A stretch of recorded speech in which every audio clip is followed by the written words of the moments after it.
Welcome to another episode of Series C Growthonomics. Today I'm starting a mini series focused on fintech, financial technology companies, and I'm going to talk about the biggest use cases for data science in fintech. So if you are a startup and you are in the fintech space, bookmark this mini series because I'm going to talk about the nuances of the kind of problems you should be solving as well as how to solve them.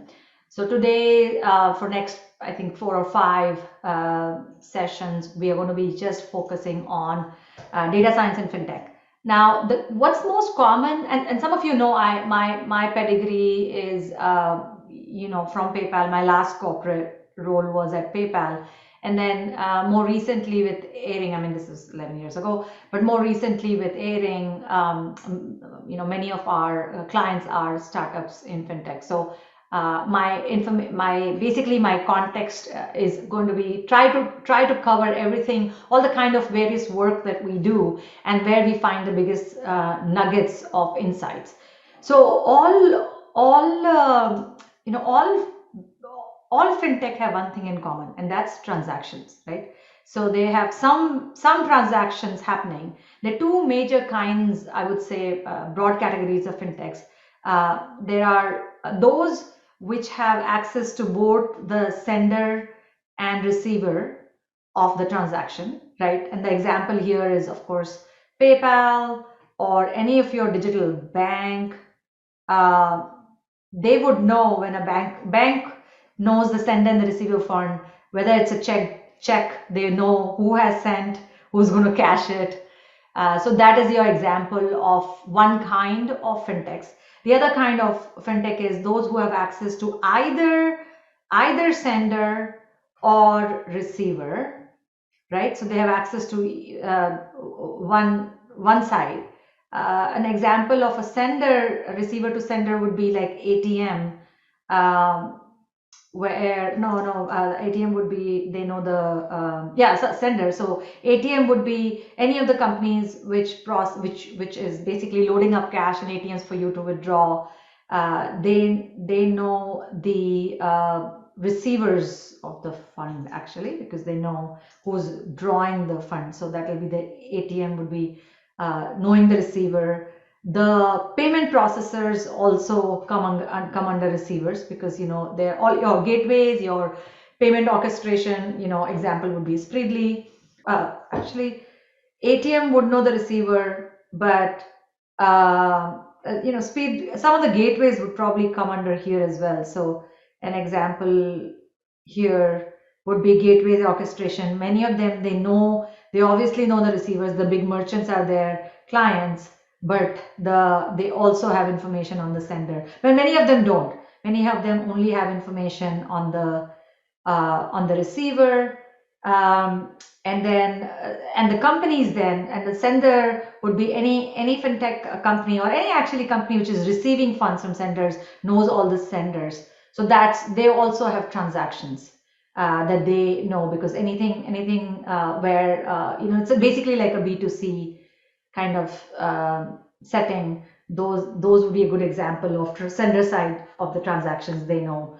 Whether it is your HSA, for example, is a great example. Lively would be, in my mind, of course, it's insurance, healthcare, but it's also a fintech which has access to sender of the fund, because the sender funds the HSA. Anyway, the most important part of this discussion is that obviously the companies who have access to both sender and receiver have huge opportunity, because they know the two sides, the origination and the continuation. But also, on whether you only have access to one side, also you have, why data science is very important is because you have huge amount of transactions, and with that comes the opportunity to optimize all sorts of things. So that's why data science is very evolved in fintech.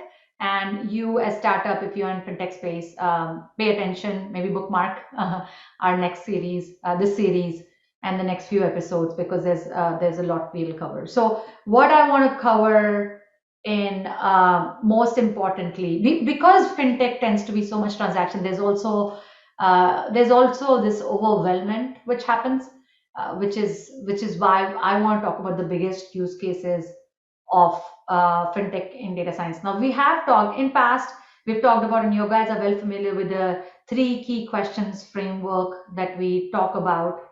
And again, this is our topic is data science and fintech. So we have talked about three key questions where I would say for most fintech, it's either the profit or the growth, or the growth, revenue growth. That is the most important.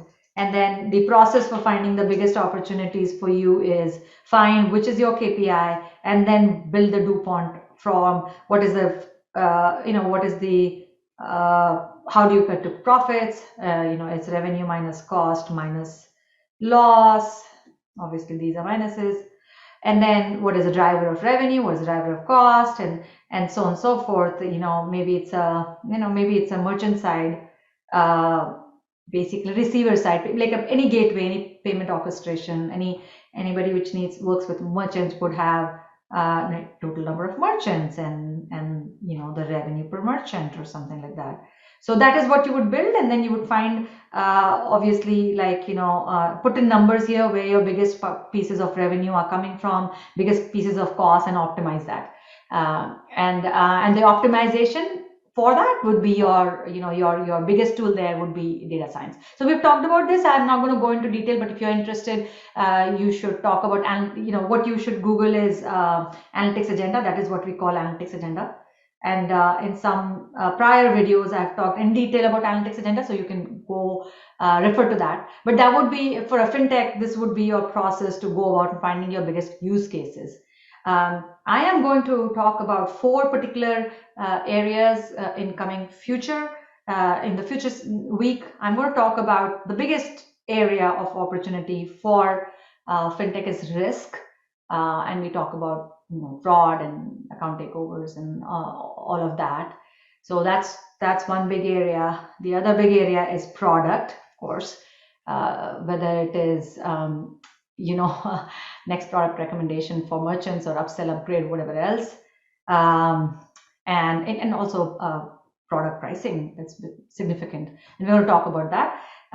The third area is, of course, marketing, whether you're increasing your marketable universe, targeting, and so on and so forth.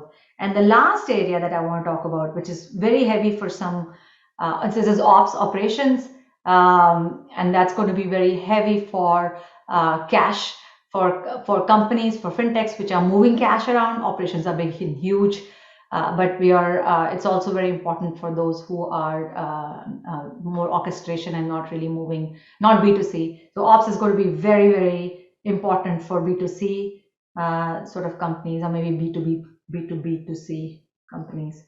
So we'll talk about all of that in next coming series. So next up we'll talk about we will talk about risk, and see you soon.